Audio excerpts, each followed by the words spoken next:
رب العالمين والصلاة والسلام على رسوله الكريم نبينا محمد وعلى آله وأصحابه أجمعين. أما بعد فنعوذ بالله من الشيطان الرجيم. وَلَقَدْ يَسَّرْنَا الْقُرْآنَ لِلذِّكْرِ فَهَلْ مِن مُّدَّكِرٍ.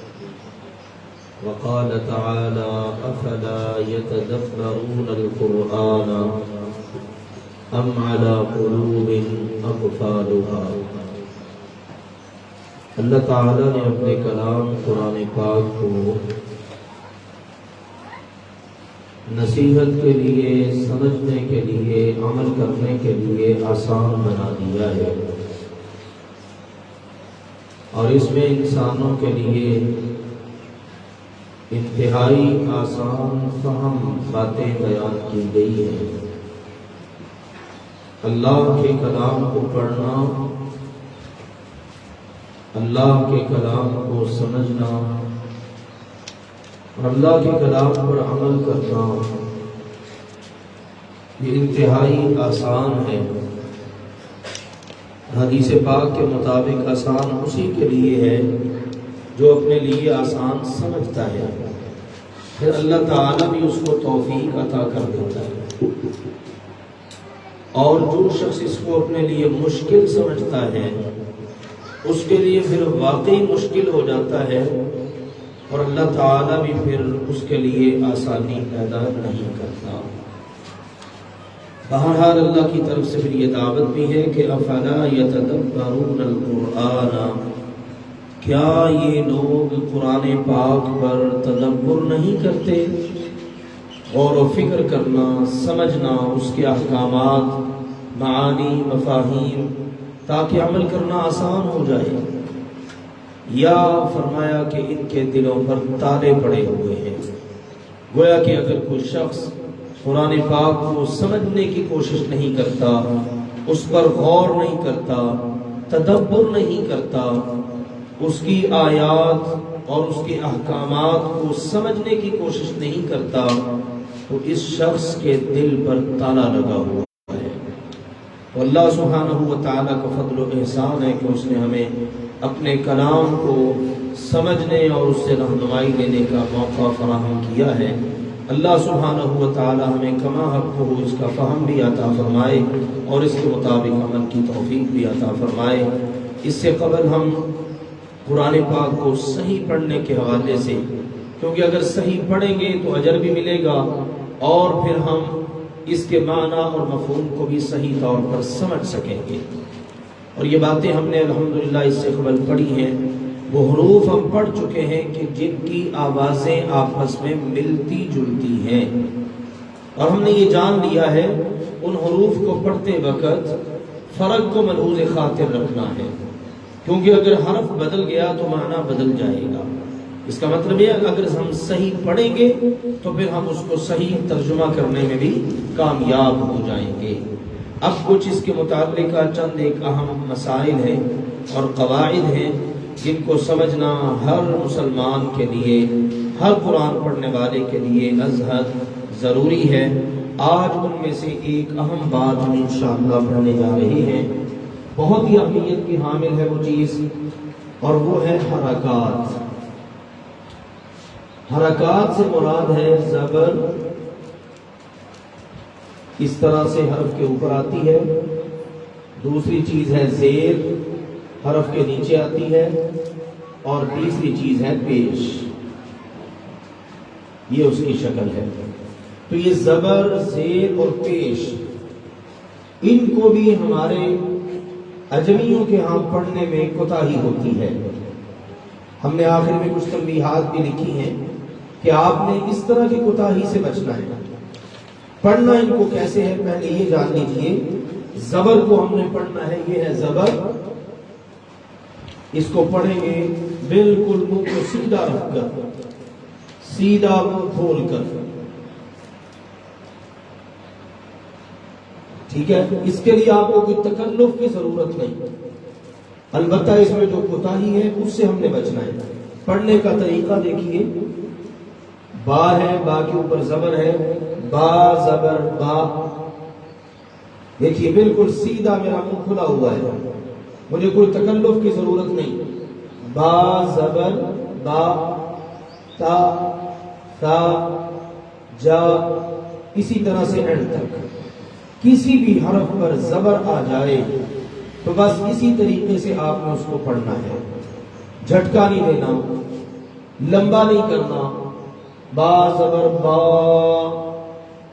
یا کسی دوسری حرکت کی ہم نے اس کو شکل نہیں دینی، اس کی کوئی صفت اس کے اندر پیدا نہیں ہونے دینی. اس کے بعد ہے جی زیر. اس کو ادا کرنا بھی آسان ہے، لیکن ہمارے ہاں تو تھوڑی سی کوتاہیاں ہوتی ہیں، ان کو انشاءاللہ ہم ذکر کرتے ہیں. اس میں آپ نے یہ کرنا ہے، ہونٹوں کو نیچے کی طرف جھکانا ہے.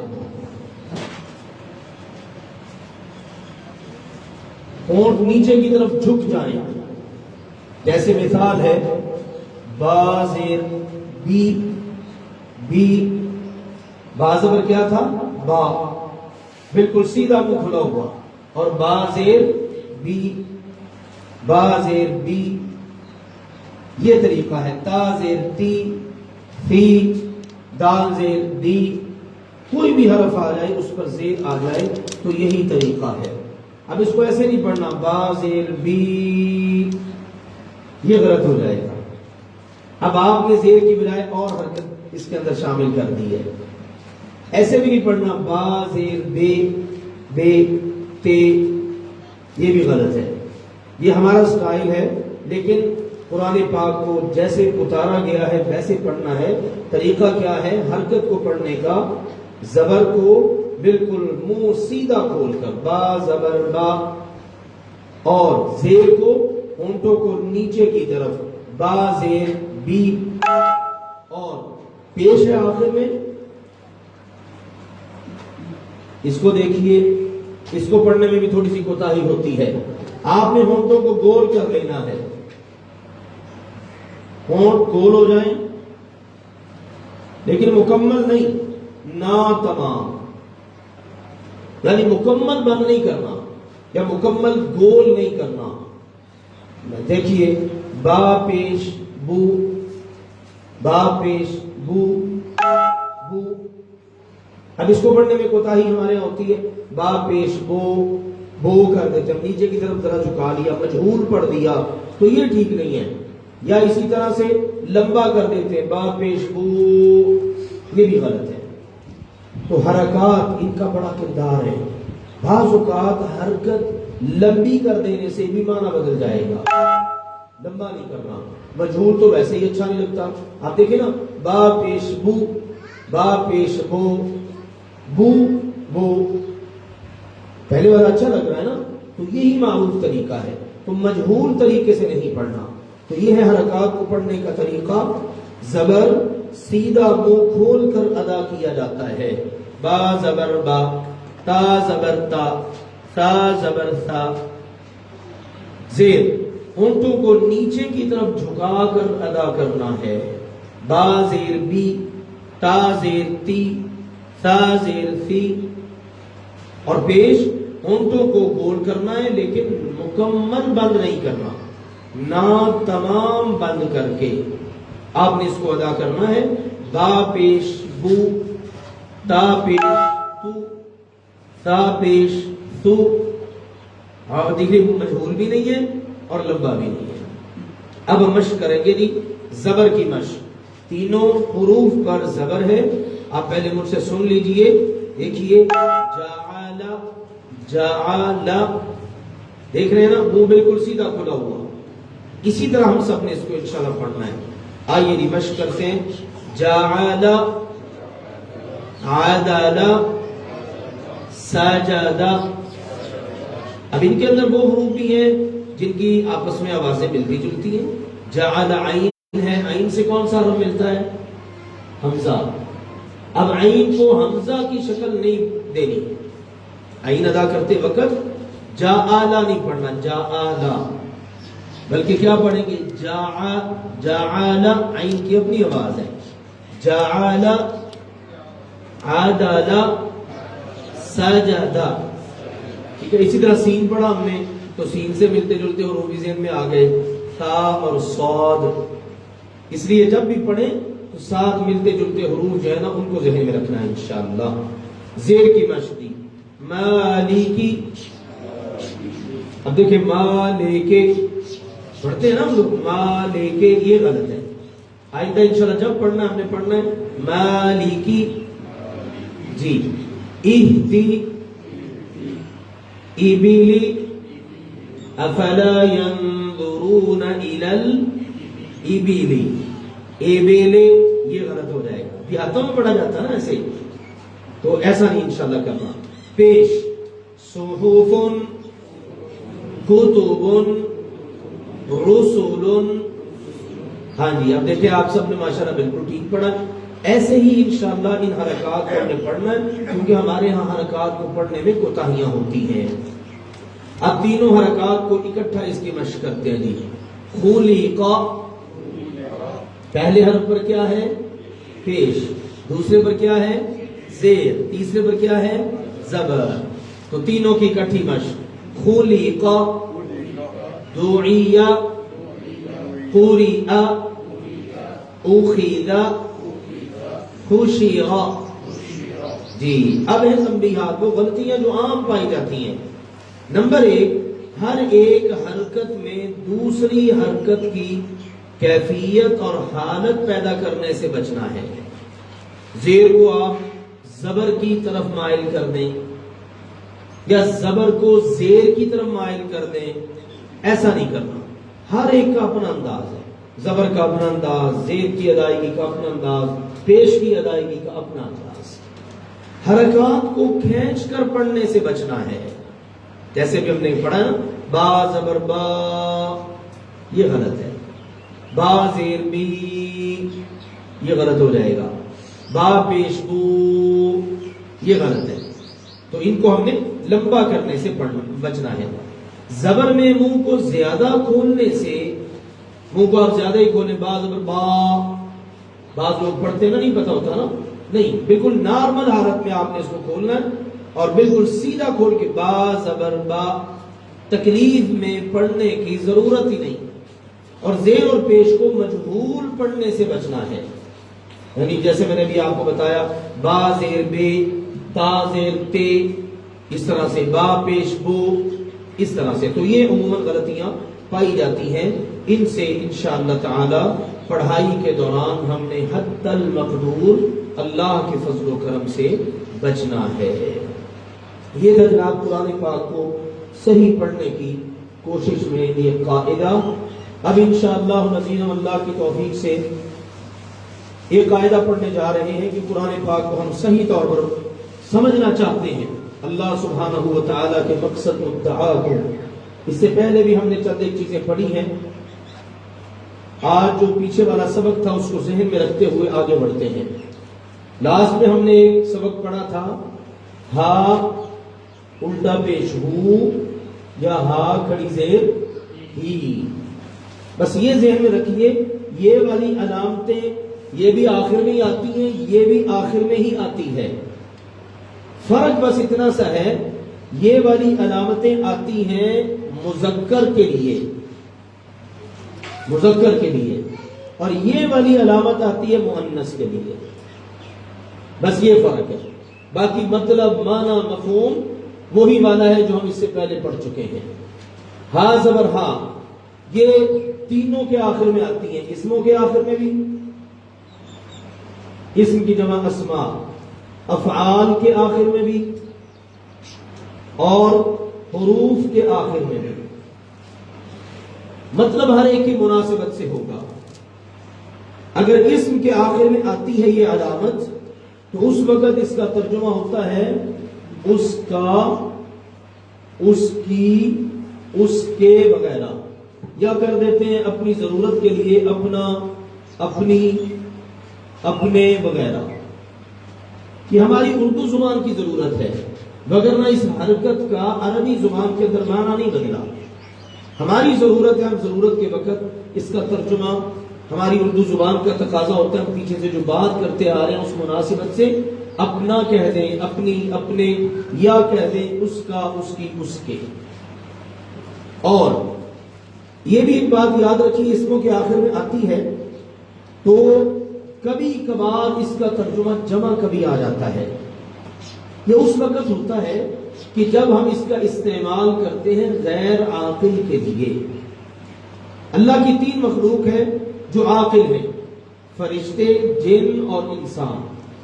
ان کے علاوہ جتنی مخلوق ہے نا وہ سب غیر عاقل ہے، تو باقی سب مخلوق کے لیے ہاں جو ہے نا وہ جمع کے لیے بھی آ سکتا ہے۔ اس لیے اگر کہیں ایسا ہو جائے تو اس سے ہم نے پریشان نہیں ہونا کہ یہ کیا بنا، یہ تو معنی یہاں پر بدل گیا ہے۔ تو اصل جو ہے وہ یہ مؤنث کے لیے آتی ہے اسموں کے آخر میں، اس وقت اس کا ترجمہ یہ ہوگا۔ مثال کے طور پر آپ دیکھیے ربھا، اب دیکھیے رب، رب کیا ہے؟ اسم، اور آخر میں یہ ہاں علامت آ گئی ہے، تو اس کا کیا ترجمہ ہوگا؟ اس کا رب، اس کا رب۔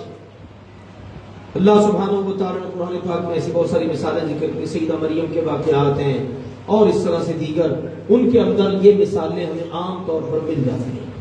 ایک بستی کا اللہ نے ذکر کیا ہے، اس بستی کا ذکر کرتے ہوئے اللہ نے فرمایا ہے رزقھا،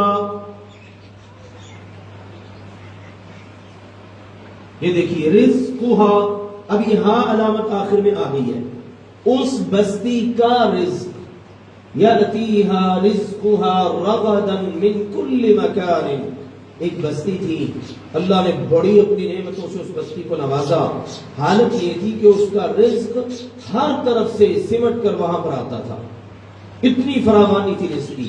اب دیکھیے یہاں بستی کے لیے استعمال ہو نا، بستی مؤنث ہے تو کہا گیا رزقھا، اس بستی کا رزق، تو معلوم یہ ہوا یہ ہاں علامت جب اسم کے آخر میں آئے گی تو اس کا ترجمہ ہوگا اس کا، اس کی، اس کے، یا مؤنث بعض اوقات اپنے متعلق بات کر رہی ہوتی ہے تو اس وقت، یا کسی کے متعلق بات کرتے ہیں تو اس وقت اپنا، اپنی، اپنے بھی ترجمہ ہو جاتا ہے۔ اس کے بعد فعل کے آخر میں اس وقت اس کا ترجمہ ہوتا ہے اسے، اس کو، یا انہیں۔ جس وقت جمع کا کریں گے تو انہیں آ جائے گا، فعلوں کے آخر میں اس طرح کا اس کا ترجمہ ہوتا ہے۔ جیسے مثال کے طور پر یہاں پر رزق کی بات ہوئی ہے تو ہم اسی سے کر لیتے ہیں، شروع میں علامت لگ گئی یا، اور ہم یہ پڑھ چکے ہیں یا شروع میں آئے تو یہ کس کی علامت ہے؟ فعل کی۔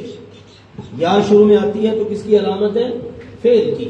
تو یرزقھا، یرزقو، کون رزق دیتا ہے؟ وہ، ویری گڈ، ماشاءاللہ آپ نے یاد رکھا، یرزقو وہ رزق دیتا ہے، ترزقو آپ یا تو رزق دیتا ہے، نرزقو ہم سب رزق دیتے ہیں، ارزقو میں رزق دیتا ہوں۔ تو اللہ نے کہا یرزقھا، یہ دیکھیے ہاں آخر میں آ گئی ہے فعل کے، تو وہ رزق دیتا ہے اس کو یا اسے، یا بعض اوقات بہت ساری بستیوں کا ذکر ہوتا ہے تو ان ساری بستیوں کے تمام لوگوں کو وہ رزق دیتا ہے، کیونکہ بستیاں تو عاقل نہیں ہے نا، غیر عاقل ہے، نہ انسان ہے، نہ جن ہے، نہ فرشتے، تو جب ان کے علاوہ کی بات ہوگی نا تو ہاں جب ان کے لیے استعمال ہوگی تو ترجمہ ہو جاتا ہے انہیں۔ تو اللہ سبحانہ و تعالیٰ کے کلام میں یہ چیزیں موجود ہیں، تو معلوم ہوا فعل کے آخر میں جب یہ ہاں علامت آئے گی تو ترجمہ ہوگا اسے، اس کو، یا انہیں۔ آخری چیز اس میں دی حروف کے ساتھ، حرف کے ساتھ اگر آئے تو ترجمہ ہوگا اس یا وہ، اس یا وہ۔ جیسے مثال ہے انا، اب یہ انا کیا ہے؟ حرف، انا کا مطلب ہے بے شک، اس کے آخر میں لگ جاتا ہے ہو، یا مؤنث کے لیے ہا، انہا، انا بے شک، ہا وہ، انا کا مطلب بے شک، ہا کا مطلب وہ، یہ والا ترجمہ ہو گیا۔ قرآن پاک میں ہم پڑھتے ہیں آتا ہے منہا، منہا تجری من تحتہا بھی آتا ہے، منہا بھی بہت ساری جگہوں پر ہم پڑھتے ہیں، تو منہا یہ علامت آ گئی۔ من کا مطلب ہے سے، ہا کا کیا ترجمہ ہوگا؟ اس، اس سے. تو یہ معلوم ہوا حرف کے آخر میں آئے تو بس یہ دو ہی ترجمے اس کے ہو سکتے ہیں، اس یا وہ. دوبارہ دیکھیے، اسموں کے آخر میں ہاں علامت آتی ہے، ترجمہ ہوتا ہے اس کا، اس کی، اس کے، یا اپنا، اپنی، اپنے. جیسے ربھا، جیسے مثال کے طور پر ہم کہتے ہیں ایک عورت ہے، وہ پکارتی ہے، دعا کرتی ہے. تدعو ربہا، وہ عورت دعا کر رہی ہے کس سے؟ اپنے رب سے. اب ہماری اردو کی زبان کی ضرورت ہے، ہم یہاں پر کیا لگائیں؟ اپنا. ٹھیک ہے نا، اپنا، اپنی، اپنے، اس میں سے کوئی لگائیں. تو اب ہم کہہ رہے ہیں تدعو ربہا، وہ عورت اپنے رب سے دعائیں کر رہی ہے. اسی طرح رزقھا، اس کا رزق. افعال کے آخر میں، یعنی فعل کے آخر میں آتی ہے، ترجمہ ہوگا اسے، اس کو، یا انہیں. ٹھیک ہے، جیسے اللہ تعالیٰ کے فرامین ہیں قرآن پاک میں، ان میں سے ایک ہے یرزقھا، وہ رزق دیتا ہے اس کو. یخلقھا، وہ پیدا کرتا اس کو. خلقھا، اس نے پیدا کیا اس کو. ٹھیک ہے نا، تو یہ دیکھیں ان میں سے آ گیا. حروف کے آخر میں آتا ہے ہا، ترجمہ ہوگا اس یا وہ. انہا، انہا بے شک، ہا وہ، انہا بے شک وہ. منہا، اس سے. تو یہ ترجمہ ہے. آئیے دیکھتے ہیں ذرا. ہا یہ علامت عموماً واحد مؤنث اور کبھی جمع کے لیے استعمال ہوتی ہے، یعنی ایک فیمیل کے لیے استعمال ہوگی. عام قاعدہ یہ ہے، کبھی جمع کے لیے بھی آ سکتی ہے. اور میں نے آپ کو بتا دیا ہے وہ انسانوں، جنوں اور فرشتوں کے علاوہ کوئی مخلوق ہو نا تو اس کی جمع کے لیے ہا استعمال ہو جاتی ہے. یہ اسم، فعل اور حرف کے آخر میں آتی ہے. اسماء کے ساتھ اگر ہا اسم کے آخر میں ہو تو ترجمہ عموماً اس کا، اس کی، اس کے، یا اپنا، اپنی، اپنے سے کیا جاتا ہے. مثلا ربھا، کیا ترجمہ ہے اس کا؟ اس مؤنث کا رب. رزقھا، اس مؤنث کا رزق. علمھا، مکہ والوں نے کئی بار سوال کیا، یسألونک عن الساعہ، قیامت کب آئے گی؟ اب بار بار کہتے ہیں قیامت آئے گی، آئے گی، بتا دیجیے نا متی الساعہ، کب آئے گی قیامت؟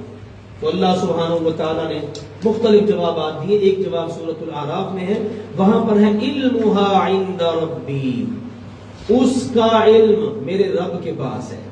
تو وہاں پر علمھا، کس کا علم؟ قیامت کا. الساعۃ، بولتا ہے آخر میں مؤنث کی علامت ہے، تو اس لیے یہاں پر آیا ہے ہا. جی عرضھا، اس مؤنث کی چوڑائی، کیا مراد ہے؟ جنت.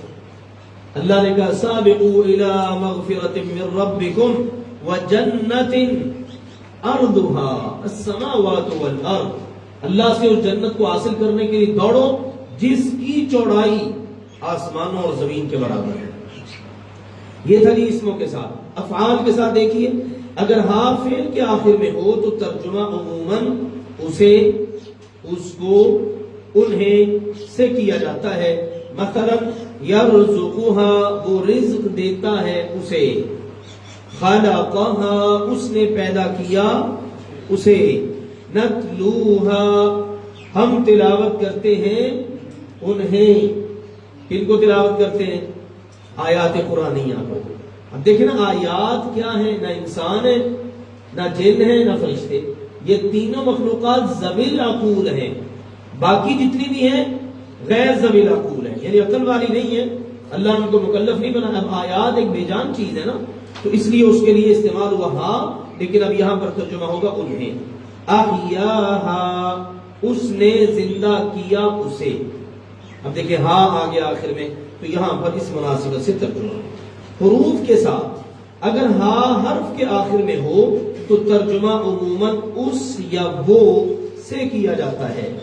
مثلا دیکھیے علیہا، اس مؤنث پر. علا کا مطلب ہوتا ہے اوپر یا پر، اور ہا کا ترجمہ ہو گیا اس، مؤنث کے لیے استعمال ہو رہا ہے. الیہا، اس مؤنث کی طرف.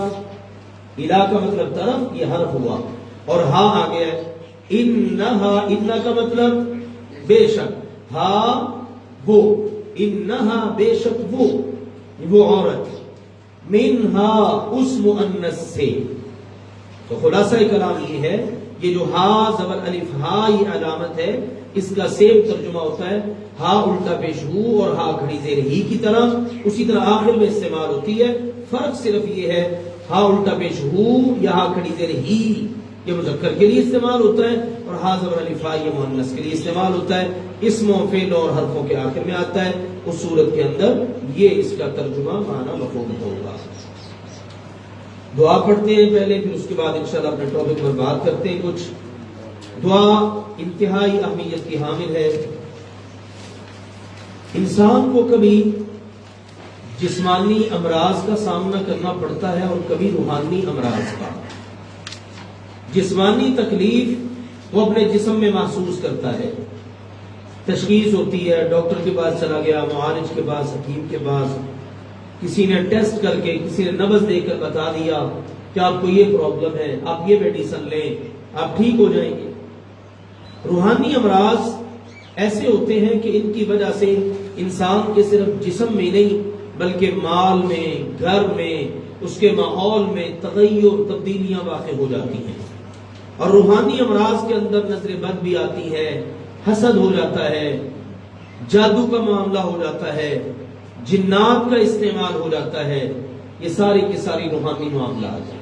انسان ہر وقت بیمار پڑا ہوا ہے، سستی کا شکار ہے، کاروبار بند پڑا ہے، بچوں کے رشتوں کے معاملات ہیں، گھر میں ٹینشن ہے، باہر اچھا بنا ہوتا ہے، گھر آتے ہی غصہ جناب عروج کو پہنچتا ہے، دماغ کھولنا شروع ہو جاتا ہے، ایک دوسرے کو برداشت نہیں کیا، بہت ساری چیزیں ہیں. رسول اللہ صلی اللہ علیہ وسلم بھی بعض اوقات بیمار ہوئے ہیں. یہ جو دعا پڑھنے جا رہی خاص اس تناظر میں ہے. رسول اکرم صلی اللہ علیہ وسلم بیمار پڑ گئے، تکلیف ہو گئی.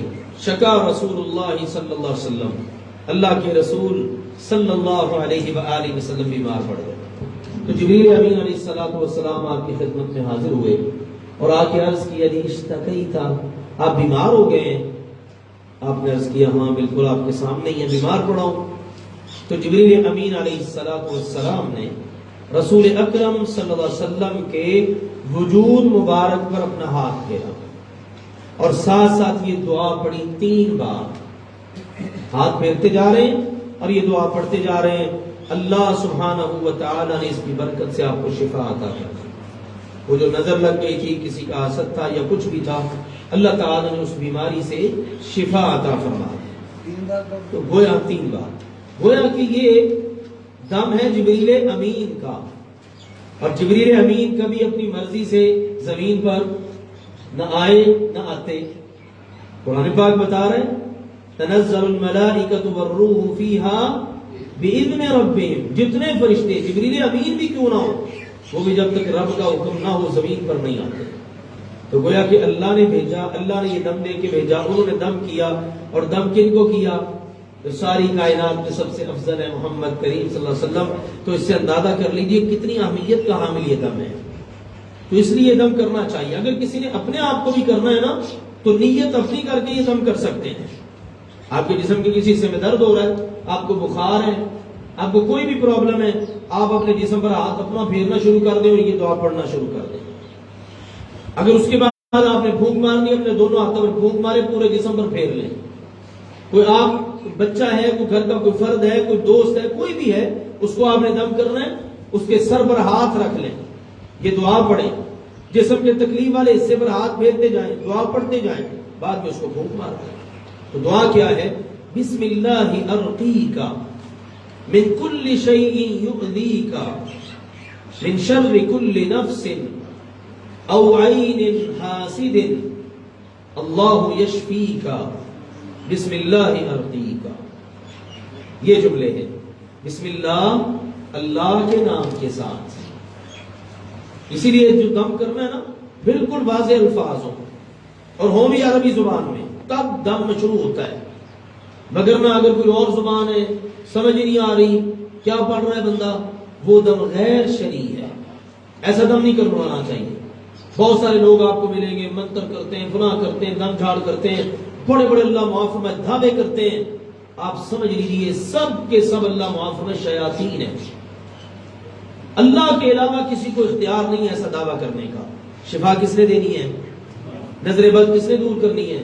حسد سے کس نے بچانا ہے؟ یہ سب کرنے والی ذات تو اللہ کی ہے۔ اب ایسے ہی اللہ معاف میں فٹ پاتھوں پہ بیٹھے ہوتے ہیں اور دعوے اتنے بڑے بڑے ہوتے ہیں محبوب آپ کے قدموں میں۔ بھئی ظالموں، آپ تو خود تو فٹ پاتھ میں بیٹھے ہو، آپ کو کوئی ایسا عروج حاصل نہیں کر سکے خود۔ وہ جو تم نے لوگوں پر پڑھنا ہے منتر، وہ اپنے لیے کر کے دیکھو، اپنی قسمت تو پہلے بدلو نا۔ اس لیے کچھ بھی نہیں، دم کرنا کروانا مشروع ہے، لیکن یہ عقیدہ رکھنا ہے اس میں تاثیر اللہ نے پیدا کرنی ہے، کسی کے اندر کچھ بھی نہیں ہے، کوئی حیثیت نہیں کسی کی، سب زیرو ہیں، ہیرو صرف اللہ سبحانہ و تعالی ہے۔ اس لیے دم بھی کرنا ہے، کوئی بھی کرنا ہے، ہم نے سنت سمجھ کے کرنا ہے اور یقین اللہ پہ رکھنا ہے۔ شفا اس نے دینی ہے، تکلیف اس نے دور کرنی ہے، کوئی بھی روحانی مسئلہ ہے اس نے ہم سے اس کو دور کرنا ہے۔ تو دیکھیے بسم اللہ، شروع میں اس بات کا اظہار، اللہ کا نام لے کر ارقی کا، میں آپ کو دم کر رہا ہوں، ارقی میں دم کر رہا ہوں، کا آپ کو، من کل شیء ہر چیز سے، یؤذی کا جو آپ کو تکلیف دے رہی ہے، ساری چیزیں اس میں آ گئی۔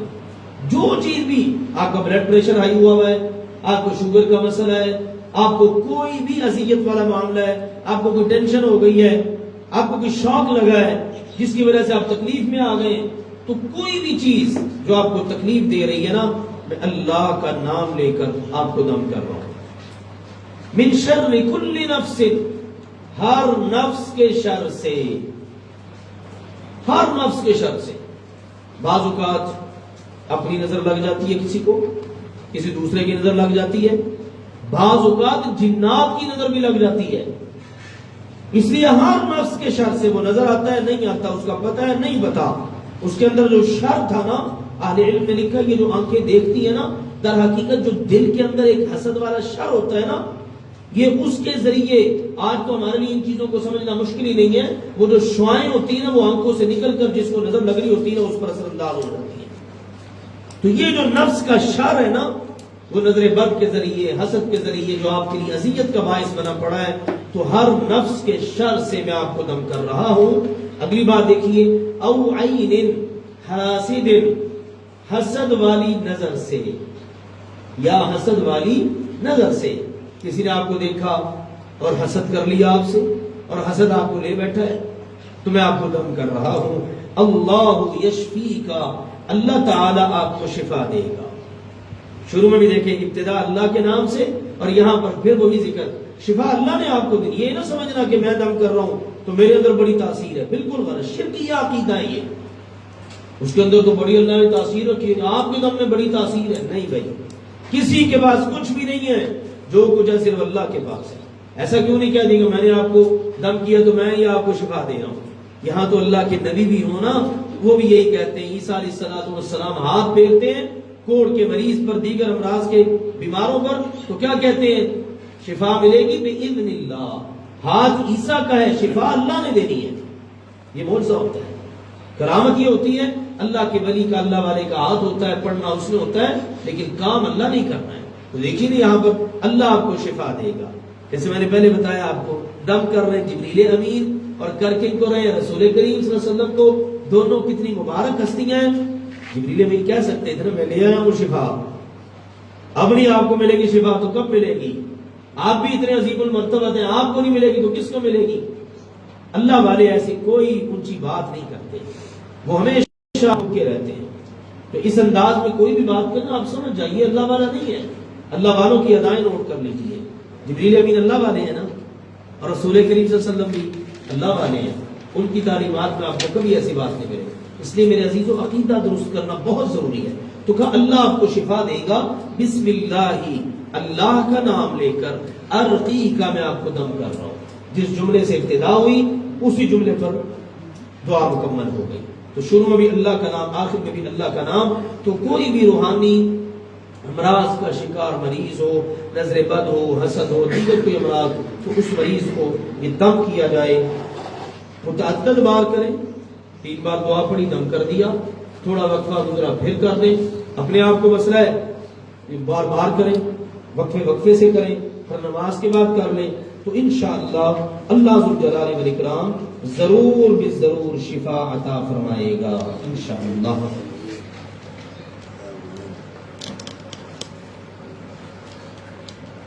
مہینہ چل رہا ہے شعبان کا، اس کے بعد اللہ کی توفیق سے چند دن کے بعد آمد ہے رمضان المبارک کی۔ اللہ سبحانہ و تعالی ہم سب کو ایمان اور صحت کی سلامتی کے ساتھ رمضان المبارک نصیب فرمائے۔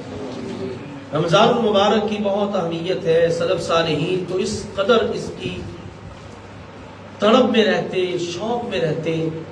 ابھی رمضان آنے میں 6 مہینے باقی ہوتے نا تو وہ دعائیں شروع کر دیتے، اللہم بلغنا رمضان، اے اللہ ہماری قسمت میں رمضان کر دینا۔ رمضان گزار لیا، 6 مہینے تک دعائیں کرتے رہتے، اللہ جو ہم نے محنتیں کی ہیں نا رمضان میں وہ قبول کر لینا۔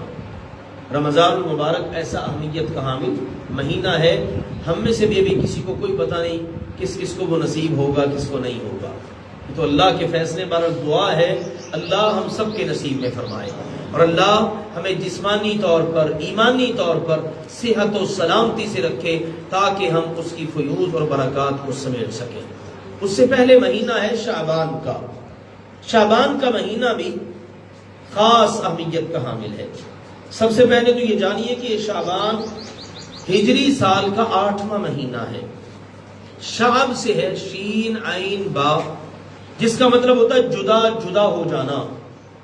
عربوں میں چونکہ اس مہینے میں گرمی کی ابتدا ہوتی ان حالات کے اندر، اس کے بعد چونکہ رمضان ہوتا، یہ نام کچھ اسی مناسبت سے رکھے گئے ہیں۔ رمضان رمض سے ہے، را میم ضاد، جس کا مطلب ہوتا ہے جلنا۔ اونٹنی کا بچہ ہوتا تھا نا چھوٹا، ریت پہ چلتا نا، وہ طرح تھوڑا سا حساس ہوتا ہے، بچہ جو ہوا تو اس کے پاؤں گرمی کی شدت کی وجہ سے ریت پر جلتے، تو عربوں نے اسی مناسبت سے نام رکھ دیا، اس مہینے کا نام ہے رمضان۔ گرم مہینہ ہے، گرمی والا ہے۔ تو سبحان اللہ جب اسلام آیا تو اہل علم نے بڑا خوبصورت اس کو نکتہ دیا، انہوں نے کہا ٹھیک ہے اس کا مقصد ہے جلنا جلانا، تو رمضان وہ مہینہ ہے جو مسلمان کے گناہوں کو جلا دیتا ہے۔ سبحان اللہ۔ تو رمضان سے پہلے شعبان، شعبان کا نام بھی کچھ اسی طرح سے رکھا گیا ہے۔ عرب لوگ اس مہینے میں پانی کی تلاش میں نکلتے، کوئی ٹولی ادھر کو نکل گئی، کوئی ادھر کو نکل گئی، تو انہوں نے کہا اچھا اس مہینے میں لوگ ادھر ادھر نکلتے ہیں پانی کی تلاش میں، بٹ جاتے ہیں، تقسیم ہو جاتے ہیں، تو لہٰذا اس مہینے کا نام ہی شعبان رکھ دو۔ شعبان اس مہینے کا نام رکھ دیا گیا اور وہ چل رہا ہے، اور اسی طرح سے یہ مہینہ جاری و ساری ہے۔ یہ مہینہ رجب اور رمضان کے درمیان میں آتا ہے۔ رجب میں پھر بھی لوگ کچھ اہتمام کر لیتے کیونکہ وہ احترام والا مہینہ ہے۔ جو 4 حرمت والے مہینے ہیں نا سال میں، ان میں ایک رجب بھی ہے، تو رجب کے اندر لوگ اہتمام کر لیتے کہ بھئی حرمت والا مہینہ ہے، ہم نے گناہوں سے بچنا ہے، کوئی نیک عمل کرنے، اللہ نے اس مہینے کا احترام رکھا ہے، رسول پاک نے احترام رکھا ہے، تو ہمیں بھی احترام کرنا چاہیے۔ پھر آگے رمضان آتا تو اس میں بھی بڑی محنت کرتے، لیکن درمیان میں آتا ہے شعبان، تو شعبان کے مہینے میں لوگ سستی کرتے، غافل ہو جاتے ہیں، ابھی رجب میں محنت کی ہے، اب رمضان میں بھی کرنی ہے، چلو اب شعبان ہے، سستی ہو بھی گئی تو کیا حرج ہے۔ تو رسول اللہ صلی اللہ علیہ وآلہ وسلم نے اس مہینے کے حوالے سے بڑی زبردست تعلیمات دی ہیں۔ ذرا غور سے اور توجہ کے ساتھ آج ان باتوں کو سماعت کیجیے۔ سب سے پہلی تعلیم یہ ہے، رسول اللہ صلی اللہ علیہ وسلم کے بارے میں مروی ہے، ہماری امی جان سیدہ عائشہ رضی اللہ تعالی عنہا بیان کرتی ہیں، کان احب الشہور الی رسول اللہ صلی اللہ علیہ وسلم ان یصومہ شعبان ثم یصلہ برمضان۔ رسول اللہ صلی اللہ علیہ وسلم کو جو مہینے سال بھر کے مہینوں میں سب سے زیادہ محبوب تھے نا، ان میں یہ 2 مہینے تھے، شعبان اور رمضان۔ کس لحاظ سے کہ آپ نے روزے رکھنے ہیں۔ شعبان میں آپ نفلی روزے رکھتے، پھر اس کے فوراً بعد آ جاتا رمضان، اس میں بھی روزے رکھتے۔ تو رمضان کے روزے تو فرض ہے، شعبان کے نفل ہے۔ تو اللہ کے نبی کو جن 2 مہینوں میں سب سے زیادہ روزے رکھنا پسند تھا نا، وہ یہ شعبان اور رمضان کا مہینہ تھا۔ تو 2 باتیں اس حدیث سے پتہ چلی، ایک تو یہ ہے کہ یہ مہینہ اللہ کے نبی کو محبوب تھا، پیارا تھا۔ دوسری بات یہ پتہ چل گئی کہ آپ اس مہینے میں بکثرت روزے رکھتے۔ کتنے روزے رکھتے؟ ہماری امی جان سیدہ عائشہ اور ہماری امی جان سیدہ ام سلمہ رضی اللہ عنہما بیان کرتی ہیں۔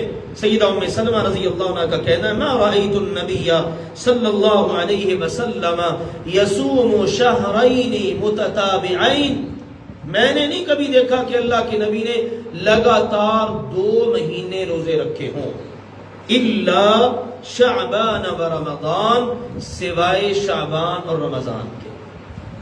شعبان کا پورا مہینہ بھی آپ روزے رکھ لیتے، نفلی روزے، اور رمضان کا پورا مہینہ تو روزے رکھنے ہی رکھنے، فرضی ہوتے۔ ہماری امی جان سیدہ عائشہ رضی اللہ عنہ کا کہنا ہے ما رأیت النبی صلی اللہ علیہ وسلم فی شہر اکثر صیاما منہ فی شعبان کان یصومہ الا قلیلا بل کان یصومہ کلا۔ کہتی ہے کسی مہینے کے پورے مہینے کے روزے سوائے رمضان کے اللہ کے نبی نے کبھی رکھے ہو میں نے نہیں دیکھا۔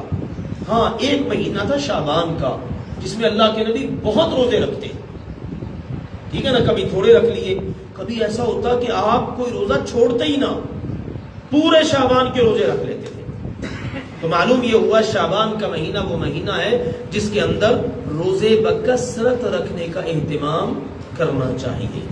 کیوں کرنا چاہیے؟ یہ بڑی اہمیت کی حامل اور دلچسپ بات ہے۔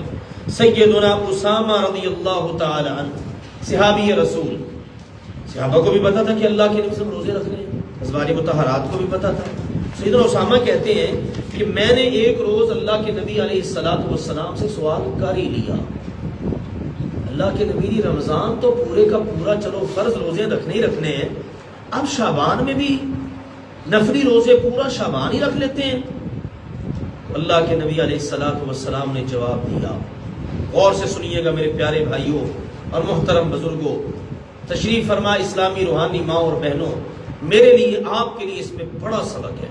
آپ علیہ السلام نے فرمایا اسامہ بات یہ ہے ذالک شہر یغفل الناس عنہ بین رجب و رمضان، پہلی بات تو اسامہ یہ ہے یہ مہینہ آتا ہے رجب اور رمضان کے درمیان میں۔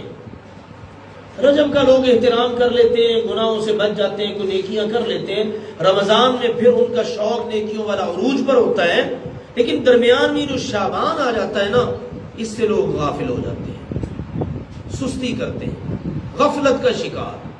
تو آپ علیہ السلام نے فرمایا لیکن سنو وَهُوَ شَهْرٌ تُرْفَعُ فِيهِ الْأَعْمَالُ إِلَىٰ رَبِّ الْعَالَمِينَ، لیکن شعبان کا مہینہ وہ ہے جس میں سال بھر کے عمل رب العالمین کی بارگاہ میں پیش کیے جاتے ہیں۔ یعنی آپ نے رمضان گزارا پچھلے سال اور اب شعبان تک یعنی رجب تک، یہ پورے کے پورے 11 مہینے اور یہ شعبان، پورے سال کے عمل کس مہینے میں پیش ہوتے ہیں؟ شعبان میں۔ اور اگلی بات آپ نے پتہ کیا فرمائی؟ آپ نے فرمایا فَأُحِبُّ أَن يُرْفَعَ عَمَلِي وَأَنَا صَائِمٌ، میرا دل یہ کرتا ہے، میں پسند کرتا ہوں جب میرا عمل رب العالمین کے دربار میں پیش ہونا تو میں نے روزہ رکھا ہوا ہو۔ یہ اس مہینے میں روزے رکھنے کی حکمت ہے۔ میں اور آپ ذرا غور کریں، ہم اس مہینے میں کیا کرتے ہیں؟ کہیں وہ پہلے والا عمل تو نہیں کہ غافل ہیں، احساس ہی نہیں ہے۔ احادیث مبارکہ سے معلوم ہوتا ہے میری اور آپ کی ایک حاضری روزانہ ہوتی ہے، 2 وقت، فجر کے وقت اور عصر کے وقت۔ پتہ ہے نا فرشتوں کی تبدیلی ہوتی ہے، فرشتوں کی پارٹیاں بدلتی ہیں، ڈیوٹیاں چینج ہوتی ہیں۔ اب اللہ سبحانہ و تعالیٰ پوچھتا ہے کیف ترکتم عبادی، اللہ کو سب پتہ ہے، ہاں بھائی میرے بندوں کو کس حالت میں چھوڑ کر آئے ہو؟ تو فرشتے بتاتے ہیں یا اللہ جس وقت ہم گئے تھے اس وقت بھی نماز پڑھ رہے تھے فجر کی، اب جب آئے ہیں تو عصر کی نماز پڑھ رہے تھے۔ اس لیے وقت پر نماز کو ادا کرنا ضروری ہے، بغیر عذر کے اس کو تاخیر کرنا، اس کو چھوڑ دینا، قضا کر لینا تو یہ جائز نہیں۔ وقت پہ آپ نے اس کو ادا کرنا ہے تاکہ جب فرشتوں کی ڈیوٹی بدلے تو وہ حاضری اللہ کی بارگاہ میں ہماری لگوا دے۔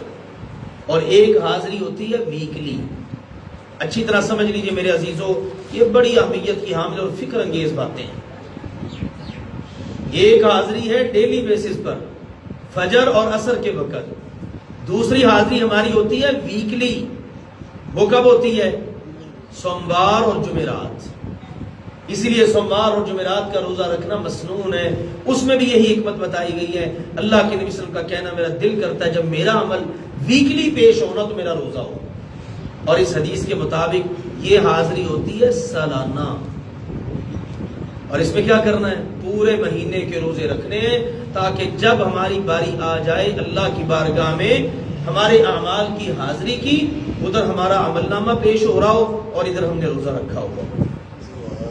یہ ہے شعبان کے مہینے میں بکثرت روزے رکھنے کی حکمت۔ تو اس سے معلوم یہ ہوا یہ وہ مہینہ ہے جس کو رسول اللہ صلی اللہ علیہ وآلہ وسلم نے بکثرت روزوں کے لیے پسند فرمایا ہے۔ لیکن ایک بات اس میں یہ ذہن میں رکھیے، یہ اس شخص کے لیے ہے جس کی روٹین ہے روزے رکھنے کی، ٹھیک ہے نا، جو رکھتا آ رہا ہے۔ مثلا پہلے بھی وہ ایام بیز کے روزے رکھتا ہے، ہر مہینے کی 13، 14، 15 تاریخ کو، ہر ہجری مہینے کے 13، 14، 15 تاریخ کو روزہ رکھنا، یہ ایام بیز ہیں۔ ان کے روزے رکھنے کا ثواب یہ ہے جس نے یہ 3 روزے رکھ لیے گویا کہ اس نے پورے مہینے کے روزے رکھ لیے۔ اسی طرح جس کو سوموار جمعرات کا روزہ رکھنے کی جس کی روٹین ہے، اس کو چاہیے شعبان میں بکثرت روزے رکھے۔ لیکن اگر کسی کی روٹین نہیں ہے، 15 شعبان سے پہلے تو رکھ سکتا ہے، 15 کے بعد نہیں رکھ سکتا۔ وہ اس لیے نہیں رکھ سکتا کہ آگے رمضان آ رہا ہے اور رمضان کے روزے فرض ہیں۔ ایسے نہیں کرنا کہ شعبان کے نفلی روزے تو رکھ لیں اور رمضان کے فرضی روزے چھوڑ دیں۔ یہ نقطہ بڑا اہمیت کا حامل ہے، اس کو بھی سمجھ لیجئے۔ آج ہماری قوم کا بہت رجحان ہے نفلی عبادتوں کی طرف، فرائض کا خیال ہی نہیں۔ لوگ فرض کفایہ ادا کرنے کے لیے آئے کھڑے ہوتے ہیں مسجد میں ہی کہ جنازہ پڑھنا ہے، لیکن فرض عین پڑھ ہی نہیں رہے ہوتے، اپنی نماز پڑھتے نہیں ہیں، دوسرے کی پڑھنے کا بڑا شوق ہے۔ کیا انداز ہے ہمارا! نفلی عبادات کا بڑا اہتمام ہے، فرائض کا اہتمام ہی نہیں ہے۔ شریعت کیا تربیت کرتی ہے اپنے ماننے والوں کی؟ آپ نے 15 شعبان کے بعد روزہ نہیں رکھنا، حکمت کیا ہے؟ کہیں آپ کے اندر جسمانی طور پر آپ کی قوتوں میں کمی نہ آ جائے اور اس کی وجہ سے آپ کی فرضی عبادت متاثر نہ ہو۔ یہ ہے شریعت کی تربیت۔ ہاں اگر کسی کی روٹین ہے تو اس کو اجازت ہے۔ ایک شخص رسول اللہ صلی اللہ علیہ وسلم کی خدمت میں حاضر ہوا تو آپ نے اس سے پوچھا هل صمت من سرر هذا الشهر شيئا، کیا آپ نے اس شعبان کے مہینے کے آخری ایام کے روزے رکھے؟ کہا جی نہیں، ان کی روٹین تھی، وہ رکھا کرتے تھے۔ تو انہوں نے جب یہ کہا نا تو آپ نے فرمایا چلو کوئی بات نہیں، رمضان کے بعد شوال میں تم اس کی قضا دے لینا۔ اس حدیث سے یہ بات معلوم ہوئی اگر کسی کی روٹین ہے نا تو وہ 15 شعبان کے بعد بھی روزہ رکھ سکتا ہے، حتیٰ کہ رمضان سے 1-2 دن پہلے کا روزہ بھی رکھ سکتا ہے۔ ایک شخص ہر سوموار کا روزہ رکھتا ہے، ہر جمعرات کا روزہ رکھتا ہے۔ رمضان کا روزہ مثال ہے آ رہا ہے جمعے کو، تو جمعرات کا اگر روزہ رکھ لے تو اس کے لیے پابندی نہیں ہے۔ رمضان کا روزہ آ رہا ہے منگل کو، وہ سوموار کا روزہ رکھتا ہے، وہ رکھ لے سوموار کا روزہ، اگلے دن سے رمضان شروع۔ اس کے روزے رکھنے کا انداز ہے صوم داؤدی، ایک دن روزہ رکھنا ہے، ایک دن چھوڑ دینا ہے۔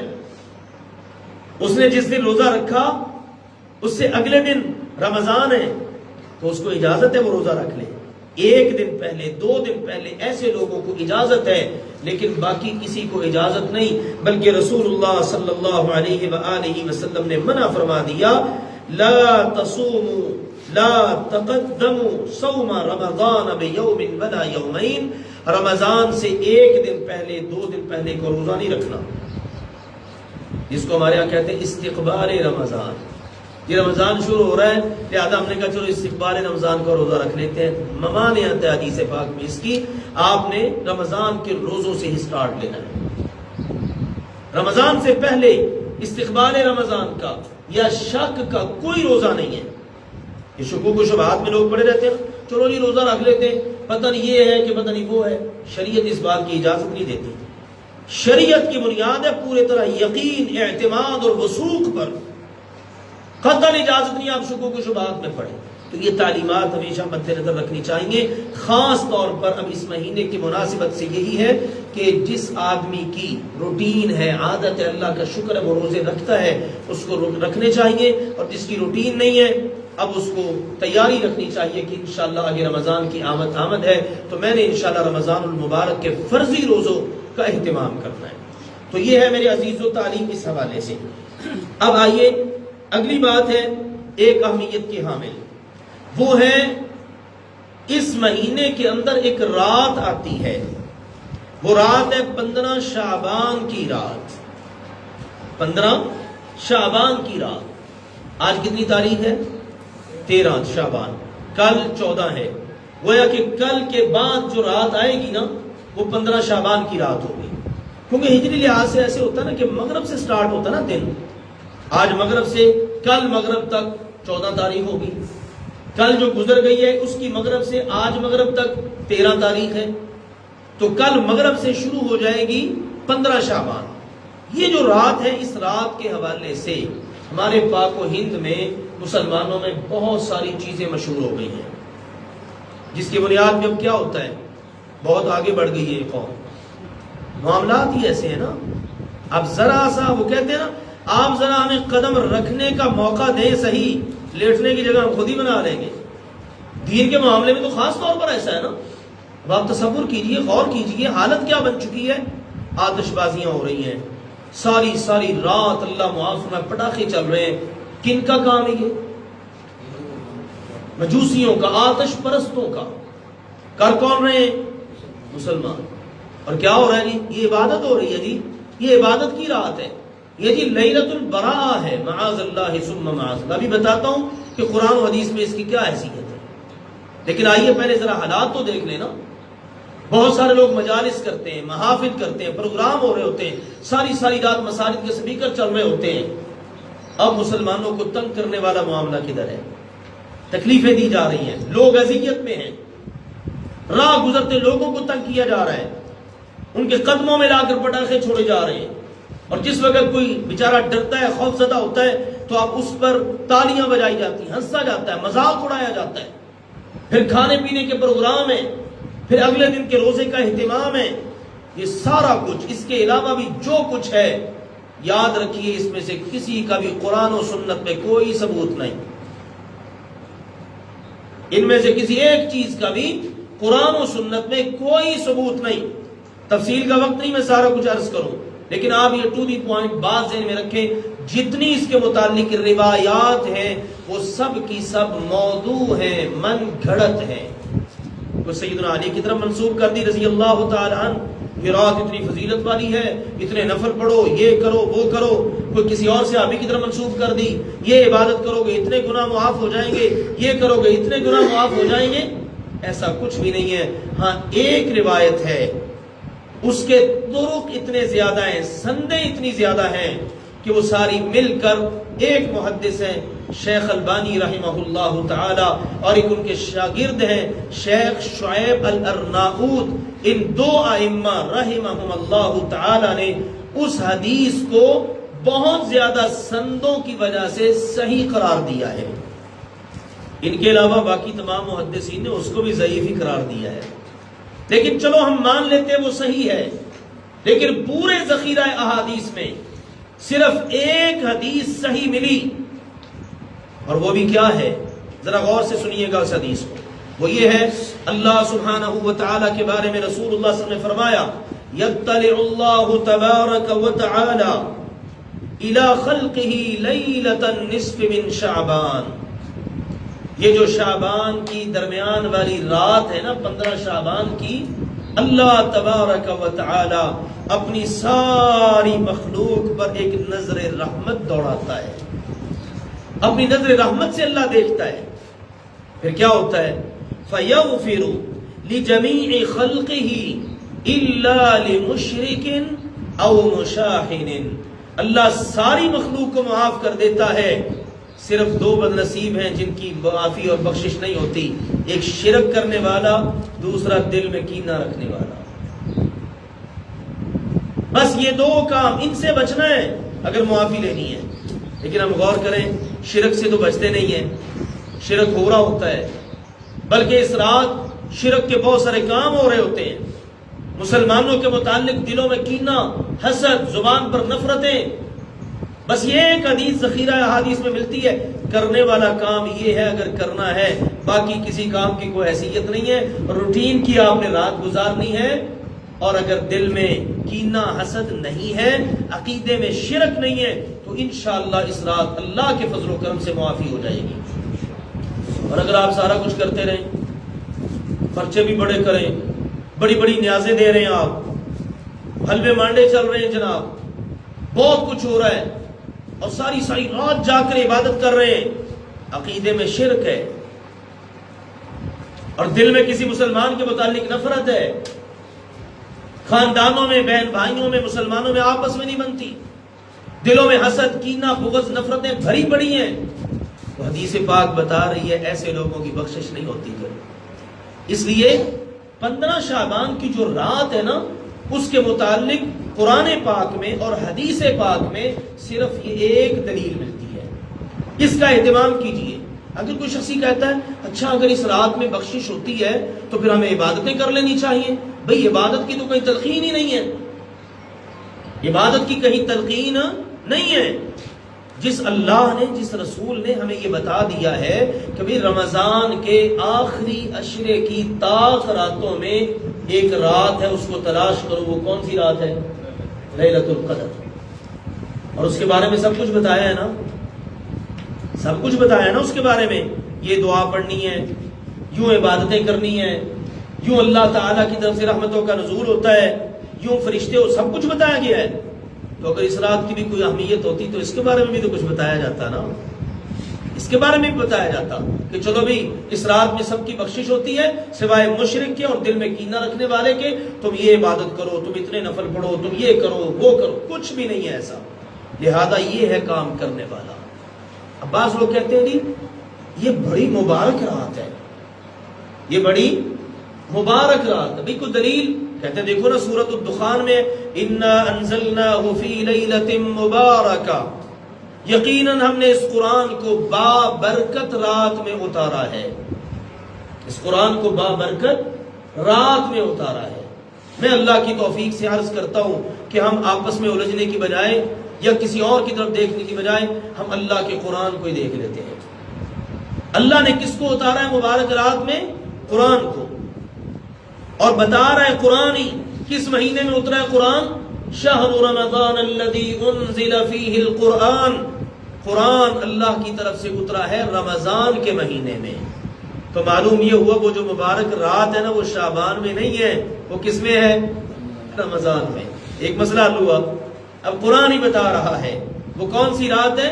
اِنَّا أَنزَلْنَاهُ فِي لَيْلَةِ الْقَدْرِ، ہم نے اس قرآن کو قدر والی رات میں اتارا ہے۔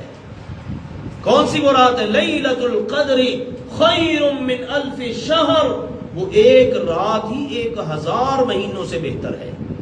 یہ وہ رات ہے جس میں اللہ نے لوح محفوظ سے آسمان دنیا پر یک بار کی مکمل قرآن اتار دیا، مگر نہ تو یہ قرآن تھوڑا تھوڑا کر کے نبی اکرم صلی اللہ علیہ وسلم پر تقریباً 23 سال کی مدت میں مکمل ہوا ہے نا، لیکن یک بار کی جو اللہ نے یہاں پر ذکر کیا ہے رمضان المبارک میں، لیلۃ القدر میں، وہی مبارک رات ہے اللہ نے لوح محفوظ سے آسمان دنیا پر اپنے کلام کو اتار دیا۔ تو معلوم ہوا لیلہ مبارکہ بابرکت رات وہ 15 شعبان کی رات نہیں ہے بلکہ وہ لیلۃ القدر ہے۔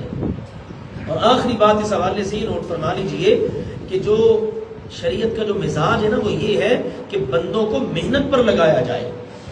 انشاءاللہ آگے چل کے رمضان المبارک میں جب ہمارے مختلف موضوعات آئیں گے لیلۃ القدر کا ذکر بھی ہوگا، اس وقت ہم بیان کریں گے لیلۃ القدر کو۔ لیکن دیکھیے لیلۃ القدر پہلے اللہ نے اپنے نبی کو بتا دی، یعنی فلاں رات لیلۃ القدر ہے، اللہ کے نبی صلی اللہ علیہ وسلم بتانے کے لیے نکلے، واقعہ پیش آ گیا، خیر اللہ تعالیٰ نے وہ بتائی ہوئی واپس اٹھا لی، اللہ کی مرضی ہے، پھر کیا تعلیم ملی؟ اب کوئی ایک رات مخصوص نہیں ہے بلکہ لیلۃ القدر کو رمضان المبارک کے آخری عشرے کی طاق راتوں میں تلاش کرو، یہ ہے شریعت کا مزاج۔ کوئی ایک چیز بتا نہیں دی جاتی بھائی اب یہ تمہارے لیے ہے، اب تم نے بس اس کو کرنا ہے، نہیں، شریعت زیادہ سے زیادہ یہ کہتی ہے لوگ عملوں کی طرف آئیں، عمل کی طرف آئیں، ٹھیک ہے نا، وہ بس بالکل سہارے لے کر تسلی کر کے بیٹھ نہ جائیں۔ تو اب یہ دیکھیے حکم مل گیا کہ لیلۃ القدر جو اتنی اہمیت کی حامل رات ہے، اس کے بارے میں یہ حکم ہے کہ اس کو تلاش کرو۔ تو اگر یہ 15 شعبان کی رات لیلۃ النصف من شعبان، شعبان کے نصف کی جو رات ہے 15 شعبان کی، اگر اس کی بھی کوئی اہمیت ہوتی تو اس کے بارے میں کوئی نہ کوئی ہدایات مل ہی جاتی نا۔ اس لیے عزیز بھائیوں اور محترم بزرگوں، اسلامی روحانی ماں اور بہنوں، اس رات کی کوئی شرعی حیثیت نہیں ہے، زیادہ سے زیادہ یہ ہے ہم نے اپنے عقیدے کو ہر وقت ہی صاف ستھرا رکھنا ہے، تاکہ جب 15 شعبان کی رات کو بھی ہمارے رب تعالیٰ کی ہمارے دلوں پر نظر پڑے تو ہمارا دل توحید کے نور سے منور نظر آئے، ہمارے دل پر ہمارے رب کی نظر پڑے تو ہمارے دل میں کوئی کینہ، حسد، بغض کسی مسلمان کے بارے میں نہ ہو۔ بڑے میسیجز چل رہے ہیں، 15 شعبان کی رات آ رہی ہے، میں آپ سب سے معافی مانگتا ہوں، مجھے معاف کر دو، یہ موبائل پر، اور آپ دیکھیں نا کس طرح کا یہ انداز ہے، بھلے جس کے ساتھ ناراضگی اس کو پتہ بھی نہ ہو۔ طریقہ کیا ہے؟ اگر اللہ کے ساتھ گناہ کا تعلق ہے تو سچی توبہ کیجیے، گناہ پر نادم ہو جائیے، گناہ کو چھوڑ دیجیے۔ مثال ہے، آپ اگر نماز نہیں پڑھتے تو نماز نہ پڑھنے کے عمل پر نادم ہو جائیں، اللہ میں اتنا ناکارہ، میں نماز ہی نہیں پڑھتا تھا، اب نماز پڑھنا شروع کر دیں اور آئندہ اس پر مستقل مزاجی کے ساتھ گزشتہ کی توبہ کر لیں تو انشاءاللہ اللہ کے ساتھ گناہ کا معاملہ صاف ہو جائے گا، ٹھیک ہے نا۔ جو بندہ گناہ کرتا ہے نا، وہ در حقیقت قرآن و سنت کے دلائل یہ بتاتے ہیں وہ اللہ کے بارے میں اپنے دل کو صاف نہیں رکھتا۔ بندوں کے ساتھ معاملہ ہے گناہ کا تو بندوں کے ساتھ معاملات کو صاف کرے، کسی کے ساتھ زیادتی کی ہے، کسی کا حق دبایا ہے، کسی پر ظلم کیا ہے، کسی کا مال ہتھیایا ہے، کسی کا دینا تھا نہیں دیا، کوئی بھی ایون کے معاملہ ہے اس کو اس کے ساتھ مل کر صاف کرے، دل کے اندر کینہ نہ ہو، حسد نہ ہو، بغض نہ ہو، نفرت نہ ہو، میل کچیل نہ ہو، غصہ نہ ہو، دل پر گناہوں کا زنگ نہ لگا ہوا ہو۔ تو حدیث پاک بتا رہی ہے جب یہ عمل آپ کرو گے نا تو اللہ کی نظر رحمت پڑے گی، بیڑا انشاءاللہ پار ہو جائے گا۔ ابھی بھی وقت ہے ہمارے پاس، تقریباً یہ کل شام تک 1.5 دن ہی بنتا ہے، تو ہم اس دوران اپنے معاملات کی صفائی ستھرائی کر لیں اور پھر تکلفات میں پڑھنے کی بجائے، رسم و رواج میں پڑھنے کی بجائے، خرافات میں پڑھنے کی بجائے، روایات میں کھونے کی بجائے ہم اللہ کے فضل و کرم سے اپنی روٹین کے مطابق اپنے عمل کرتے چلے جائیں۔ انشاءاللہ العزیز اللہ ذوالجلال والاکرام کی طرف سے ہم ملنے والے پروانہ بخشش کے حقدار بن جائیں گے۔ اللہ ذوالجلال والاکرام ہم سب کو قرآن و سنت کا فہم عطا فرمائے، اللہ عمل کرنے کی توفیق عطا فرمائے، حق بات اللہ تعالی ہمارے دلوں میں اتار دے اور اس کے مطابق اللہ عمل کرنے کی توفیق عطا فرمائے، آمین۔ وآخر دعوانا ان الحمدللہ رب العالمین۔ جی saya kumpul itu kan dulu kata kumpul aja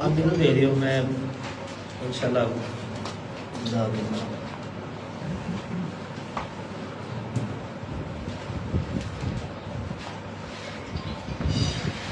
ہاں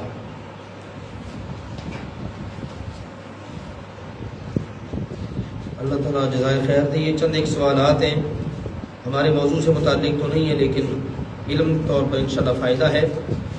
سورۃ البقرہ میں اللہ سبحانہ و تعالیٰ کا فرمان ہے والوالدات یرضعن اولادہن حولین کاملین، مائیں اپنے بچوں کو مکمل 2 سال دودھ پلائیں، یہی مسئلہ ہے نا۔ اور اللہ تعالیٰ نے سورۃ الاحقاف میں فرمایا ہے کہ حمل کی اور دودھ چھڑانے کی مدت ہے 30 ماہ، وحملہ وفصالہ 30 شہرا، حمل کی مدت اور ماں نے دودھ پلانا ہے اور دودھ چھڑانا ہے جب تک، تو یہ ٹوٹل کتنی مدت بن گئی؟ 30 ماہ۔ 2 سال میں کتنے مہینے ہیں؟ 24۔ پیچھے کتنے بچ گئے؟ 6 ماہ کا اگر حمل ہو تو وہ بچہ جائز ہے۔ سیدنا علی رضی اللہ تعالی عنہ بلکہ غالباً سیدنا عمر کے دور میں ایسے کسی دور میں واقعہ پیش آ گیا، ایک عورت نے شادی کے 6 ماہ بعد بچے کو جنم دے دیا۔ اب شوہر تو پریشان ہوگا، یہ کیا بن گیا؟ ہمارے یہاں یہ چیزیں مشہور ہے، پتہ نہیں لوگوں کے مسائل کا۔ بالکل جائز ہے، حلال ہے، کوئی ایسا مسئلہ نہیں، پریشان ہونے کی ضرورت نہیں ہے۔ سیدنا علی رضی اللہ عنہ نے اس مسئلے کو حل کیا، فرمایا سورۃ الاحقاف پڑھو، اللہ نے کہا ہے وَحَمْلُهُ وَفِصَالُهُ 30 شہرا، حمل کی مدت اور دودھ پلانے کی مدت ہے 30 ماہ، 2 سال یعنی 24 مہینے دودھ کے نکال دو جو سورہ بقرہ میں ہے، باقی کتنے مہینے بچ گئے؟ 6 مہینے تو بچہ حلال ہے، ٹھیک ہے نا جی، یہ ہے مسئلہ۔ تو اللہ سبحانہ و تعالیٰ کے کلام کے اندر یہ وضاحت ہے، تو اس کا یہ مطلب ہے۔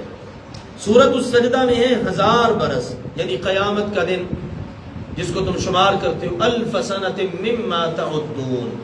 اللہ تعالیٰ نے سورہ السجدہ میں فرمایا قیامت کا دن 1000 سال کا ہوگا جو تم شمار کرتے ہو، یعنی ہمارے 1000 سال اور اللہ کا ایک دن، کتنا فرق ہے، سبحان اللہ۔ اس کے بعد سورۃ المعارج میں کہا گیا ہے یہ وہ دن ہے 50,000 سنہ، کہ اس کی مقدار ہے 50,000 سال، 50,000 سال۔ اس کے اہل علم نے متعدد جواب دیے ہیں، ان میں سے ایک جواب یہ ہے کہ جو لوگ تو ہوں گے نا نیک اللہ والے، ان کے لیے قیامت کا دن جو 1000 سال کا ہے نا وہ 1000 سال کا لگے گا ان کو، لیکن جو مشکل اور تکلیف میں ہوں گے نا ان کو لگے گا 50,000 سال کا دن، کیونکہ جو خوشی کا وقت ہوتا ہے نا وہ جتنا بھی لمبا ہو وہ تھوڑا ہی لگتا ہے، اور جو تکلیف والا وقت ہو تھوڑا بھی ہو تو بہت لمبا ہی لگتا ہے۔ تو اس مناسبت سے یہ چیز ہے۔ دوسری چیز یہ ہے چونکہ اس کے مختلف مراحل ہیں، اللہ سبحانہ و تعالیٰ نے ان کو ذکر کیا ہے، تو ہم جو یہ گنتی کرتے ہیں نا اس مناسبت سے وہ ہے 1000 سال کا ہی دن، ٹھیک ہے نا، 1000 سال کا ہی، لیکن کافروں کے لیے بڑا لمبا ہو جائے گا، کیونکہ مسلمانوں کو تو اللہ تعالیٰ نے جلدی فارغ کر کے بھیج دینا، چلو بھائی تم تو جاؤ نا، تمہارا حساب کتاب برابر، اور کافروں کے لیے بڑا طویل دن ہوگا۔ اسی طرح اور بھی مختلف جوابات ایک ہی ہے، پہلے تو حساب ہی شروع نہیں ہوگا، ساری مخلوق سارے انسان جائیں گے آدم علیہ السلام کے پاس، پھر ہر نبی کے پاس ہوتے ہوتے آخر میں نبی پاک صلی اللہ علیہ وسلم کے پاس آ جائیں گے، تو کتنا وقت گزر جائے گا کہ حساب ہی شروع نہیں ہوگا۔ پھر جب حساب کے مراحل شروع ہوں گے نا پھر وہ والا جو وقت ہوگا نا وہ 1000 سال، پہلے والے بعد والے سارے ملا کر 50,000 سال۔ باقی واللہ تعالی عالم، اللہ نے جو بیان کر دیا نا آمنا وصدقنا، ہماری سمجھ میں بات آئے نہ آئے، مفسرین فقہاء کی سمجھ میں آئے نہ آئے، ہمارا اپنے رب کی بات پر ایمان ہے اور ہم اس کی تصدیق کرتے ہیں۔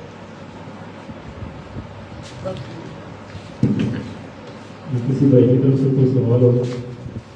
سجے ہاتھ جزاک اللہ خیر، شکریہ۔ کسی بھائی کی طرف سے کوئی سوال؟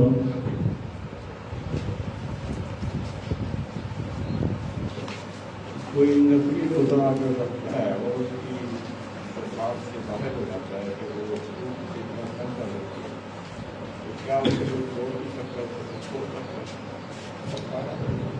اگر کسی نے نفلی روزہ رکھا اور روزے کے دوران ہی کوئی ایسی مشکل پیش آ گئی، بساط سے باہر ہو گیا کام، بھوک کی شدت ہے، تو کیا روزہ افطار کر سکتا ہے؟ جی بالکل کر سکتا ہے، اور اس کے بعد اس کی قضا کا حکم وہی ہے جو اصل عبادت کا حکم ہے۔ اگر آپ نے فرضی روزہ رکھا ہے اور اس کو مجبوری میں کھول دیا ہے تو اس کی قضا بھی فرض ہوگی، اور اگر آپ نے نظر کا روزہ رکھا ہے، میرا یہ کام ہو جائے، میں نظر مانتا ہوں، منت مانتا ہوں، اتنے روزے رکھوں گا، اگر وہ روزہ رکھا ہے تو اس کی قضا بھی دینا آپ پر لازم ہے۔ نفلی روزہ رکھا ہوا ہے وہ چھوڑ دیا ہے تو اس کی قضا بھی آپ کے اوپر نفل ہے، ٹھیک ہے نا، لازمی نہیں ہے، پابندی نہیں کہ آپ نے لازمی دینی ہے، ادا کر دیں گے تو اجر ملے گا، نہیں ادا کریں گے تو انشاءاللہ گناہ گار ہوں گے۔ اللہ تعالی اعلم بالصواب۔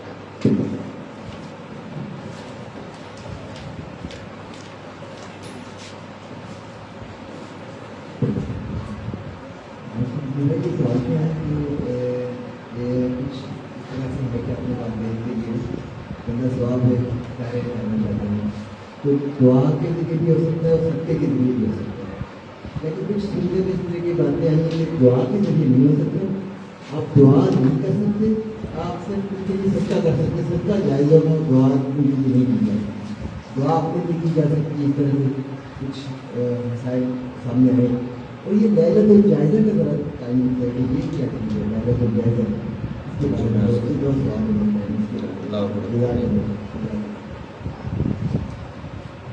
والدین کے لیے ایصال ثواب کرنا ہے تو رسول اللہ صلی اللہ علیہ وآلہ وسلم نے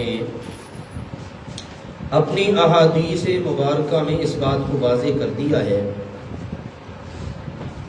کہ ایک مومن آدمی، مسلمان آدمی اگر دنیا سے جاتا ہے نا تو اس کا اپنا عمل تو منقطع ہو گیا، اب وہ نماز نہیں پڑھ سکتا، کوئی نیکی کا کام نہیں کر سکتا، لیکن فرمایا 3 عمل ایسے ہیں جو اس کے مرنے کے بعد بھی جاری رہتے ہیں. اذا مات الانسان انقطع عمله الا من 3. جب انسان فوت ہوتا ہے تو سارے عمل منقطع سوائے 3 کے. نمبر 1 علم ينتفع به، علم جس کے ساتھ لوگ فائدہ اٹھائیں. مثال کے طور پر ہم لوگ پڑھ رہے ہیں، پڑھا رہے ہیں اور لوگوں تک پیغام پہنچے گا، نسل در نسل آگے منتقل ہوگا، تو انشاءاللہ یہ ہمارے لیے صدقہ جاری ہے.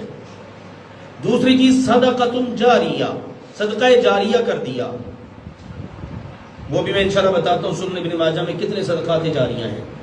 تیسری چیز ہے ولد صالح یدعو له، حدیث پاک ہے یہ کہ نیک اولاد جو مرنے والے کے لیے دعا کرتی ہے. اب حدیث نے ہمیں بتا دیا کہ نیک اولاد جو اپنے والدین کے لیے دعا کرتی ہے یہ کیا ہے؟ صدقہ جاریہ. یہ پتا کتنا بڑا صدقہ جاریہ، اس کا اپنے آپ کو بھی فائدہ ہے، والدین کو بھی فائدہ ہے. حدیث پاک میں آتا ہے اللہ کے نبی صلی اللہ علیہ وسلم نے فرمایا جب دنیا میں کوئی بچہ بچی اپنے والدین کے لیے دعا کرتے ہیں نا اللہ تعالیٰ ان کا درجہ بلند کر دیتا ہے. درجہ ایسے فرمایا ما بین الدرجتین کما بین السماء والارض، جتنا زمین سے آسمان کا فاصلہ ہے اتنا 2 درجوں کے درمیان فاصلہ ہے. گویا کہ میری ماں بھی نہیں ہے، باپ بھی نہیں، میں دعا کرتا ہوں یا اللہ میرے والد صاحب کو معاف فرما دے، یا اللہ میری والدہ کی بخشش فرما، تو اللہ ان کو زمین سے اٹھا کر آسمان پہ پہنچا دیتا ہے. وہ حیران ہو کے پوچھتے ہیں اللہ یہ کیسے ہوا؟ ہم نے تو کوئی عمل کیا ہی نہیں، ایک دم اتنی خوشی مل گئی، زمین کی پستیوں سے اٹھ کر آسمان کی بلندیوں پر آ گئے. حدیث پاک بتاتی ہے اللہ کے نبی فرماتے اللہ ان کو بتاتا ہے باستغفاری ولدک لک، آپ کے بیٹے نے، آپ کی بیٹی نے آپ کے لیے بخشش کی دعا کی ہے اور ہم نے جنت میں آپ کا درجہ بلند کر دیا ہے. اور قرآن پاک میں اللہ نے کہا والذین آمنوا واتبعتهم ذریتهم بإیمان الحقنا بهم ذریتهم وما التناهم من عملهم من شیء. جنت میں جب جانا ہے ماں باپ بھی جنت میں، اولاد بھی. جو لوگ اپنے عملوں کی وجہ سے نیچے رہ جائیں گے نا، مثلا ماں باپ اوپر ہیں اولاد نیچے ہے، بعض اولاد آگے بڑھ جاتی ہے اولاد اوپر ہے ماں باپ نیچے ہے، تو اللہ نے فرمایا الحقنا بہم، ہم ایسا کریں گے نیچے والوں کو اٹھا کر اوپر والوں کے برابر کر دیں گے. تو اس کا مطلب ہے اگر میں دنیا میں اپنے ماں باپ کے لیے دعائیں کرتا ہوں نا، جتنا اجر ان کے لیے، جتنے درجے ان کے بلند ہو رہے ہیں نا، ساتھ ساتھ میرے بھی ہو رہے ہیں. اگر میرے ماں باپ اوپر ہوئے نا جنتوں میں تو اللہ مجھے بھی نیچے سے اٹھا کے ان کے برابر کر دے گا. تو اس لیے سودا کسی بھی لحاظ سے گھاٹے کا نہیں ہے، اس لیے ان معاملات میں کنجوسی نہیں کرنی چاہیے. باقی رہا اس کے علاوہ بھی اولاد کوئی بھی عمل کرتی ہے، کوئی بھی، یہ تو اولاد کا معاملہ ہے نا جن کے ساتھ گہرا تعلق ہے ایک دوسرے کے ساتھ، خون ہے ماں باپ کا، اگر یہ کرتی تو اس کو تو ملے گا.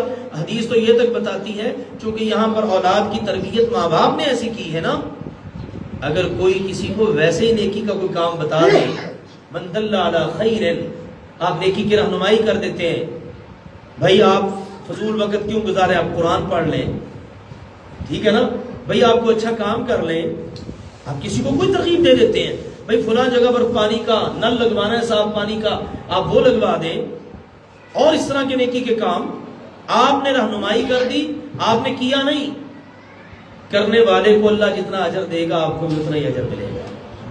ٹھیک ہے نا، تو آپ کو وہاں اجر مل رہا ہے تو یہاں پر تو بالاولا اجر ملے گا. اور رسول اللہ صلی اللہ علیہ وسلم کا فرمان ہے سنن ابن ماجہ میں، آپ نے فرمایا ان مما يلحق المؤمن من عمله وحسناته بعد موته، ایک مومن آدمی کو اس کے مرنے کے بعد اس کے اعمال اور اس کی نیکیوں میں سے جو چیز مستقل ملتی رہتی ہے نا، وہ فرمایا علما علمه ونشر، سب سے پہلے علم جس کو اس نے لوگوں تک پہنچایا اور اس کو نشر کیا. کتاب بڑی مفید سی ہے، چھپوائی، پرنٹ کروائی اور تقسیم کر دی، لکھی کسی نے ہے، نشر کسی نے کر دی، ثواب دونوں کو مل رہا ہے. علم پڑھا رہا ہے بندہ، علم کی خدمت کر رہا ہے کسی بھی طرح سے. وَوَلَدًا صَالِحًا تَرَكَهُ، نیک اولاد جو وہ اپنے پیچھے چھوڑ جاتا ہے. اب اس نے جو عمل بھی کرنا ہے، اب یہاں پر دعا کے ساتھ مخصوص نہیں ہے، نیک اولاد نے جو کام بھی کرنا ہے، ذکر کرنا ہے، نماز پڑھنی ہے، عمرہ کرنا ہے، حج کرنا ہے، ٹھیک ہے نا، مالی باتیں کرنی ہے، ماں باپ کو اللہ برابر کا اجر دیتا رہے گا۔ اسی طرح وَمُصْحَفًا وَرَّثَهُ، قرآن پاک لے کر مسجد میں رکھ دیا، مصحف کا وارث بنا دیا کہ بھی اتنے قرآن پاک، یا اولاد اپنے فوت شدہ والدین کی طرف سے وراثت کے طور پر مصحف رکھ دیتی ہے، او مسجدن بناہو، یا مسجد جو وہ تعمیر کر جاتا ہے یا اس میں حصہ ڈالتا ہے، او بیتن لابن السبیل بنا، یا کوئی مسافر خانہ بنا دیتا ہے، او نہرن اجرا، یا پانی کی نہر، کنواں، ندی، نل، کوئی چیز صاف پانی لوگ پئیں، جانور بھی پئیں، یہ کر دیتا ہے، او صدقتن اخرجہا من مالہ فی صحتہ و حیاتہ، یا اسی طرح وہ صدقہ جو وہ اپنی زندگی میں، اپنی صحت کی حالت میں، اپنے مال میں سے نکالتا ہے، بیماری کی حالت میں نہیں، اب بیمار ہو گیا پتہ نہیں بچنا ہے کہ نہیں، اتنا صدقہ کر دو، حدیث میں آتا ہے اب اس صدقے کی کوئی ویلیو نہیں، صحت مند ہے، ٹھیک ٹھاک ہے، اس وقت جو صدقہ کرے گا فرمایا مرنے کے بعد بھی اس کو اجر ملتا رہے گا۔ تو محترم و معزز سامعین، یہ ہے وہ صدقات جاریہ جن کا اہتمام ہمیں کرنا چاہیے۔ ایک نظر سے اگر ہم دیکھیں نا تو یہ ساری چیزیں ہماری اپنی زندگی سے تعلق رکھتی ہیں۔ اگر اولاد کی ہم نے تربیت اچھی کی ہوگی تبھی وہ دعا کرے گی نا ہمارے بعد۔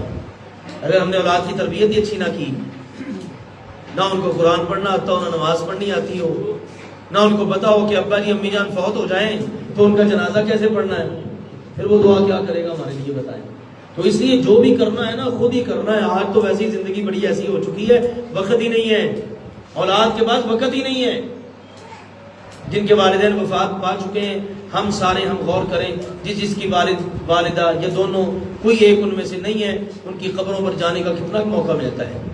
ہماری لائف کتنی بزی ہو چکے ہیں ہم اپنی لائف میں، لہٰذا جو کرنا ہے خود ہی کرنا ہے۔ دوسرا سوال آپ کا لیلۃ الجائزہ کا ہے۔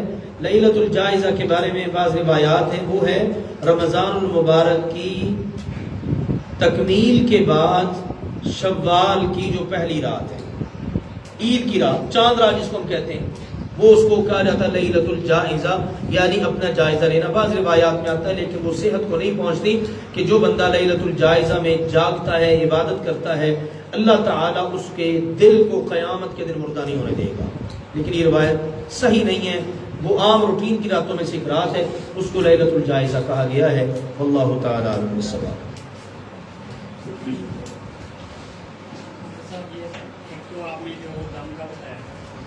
صرف ایسے ہی دعا پڑھ لیجیے،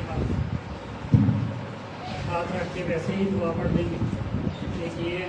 اور دوسرا سفری نماز کے حوالے سے بتا دیں کہ کتنے دن تک قضا پڑھی جا سکتی ہے سفر میں، قصر پڑی جاتی ہے۔ میں بتاتا ہوں، یہ جو دم بتایا ہے، دعا بتائی ہے، یہ آپ مریض کے اوپر ہاتھ پھیر کر یا اپنے جسم کے تکلیف والے حصے پر ہاتھ پھیر کر یہ دعا پڑھتے جائیں، اس کے بعد دم کرنا چاہے کر لیں، ٹھیک ہے نا، ہاتھ پر پھونک ماریں اور پھیر لیں جسم پر، نہ کرنا چاہیں تو کوئی حرج نہیں۔ اس کو پڑھنا ضروری ہے، دم کرنا ضروری نہیں ہے، وہ آپ کو ہے اپنی تسلی کے لیے، آپ کہہ لیں کرنا چاہتے ہیں کر لیں، نہیں کرنا چاہتے کوئی بات نہیں۔ دوسری بات قصر نماز، پہلی چیز تو یہ ہے کہ قصر ہوتی ہے 4 دن تک، اگر آپ کا اسٹے مستقل ہو، آپ کو پتہ ہے کنفرم ہے کہ آپ نے 4 دن رکنا ہے، تو آپ پہلے دن سے قصر پڑھ سکتے ہیں۔ اگر اس سے زیادہ ہے تو پھر آپ پہلے دن سے پوری پڑھیں گے۔ ایک موقف اہل علم کا یہ ہے۔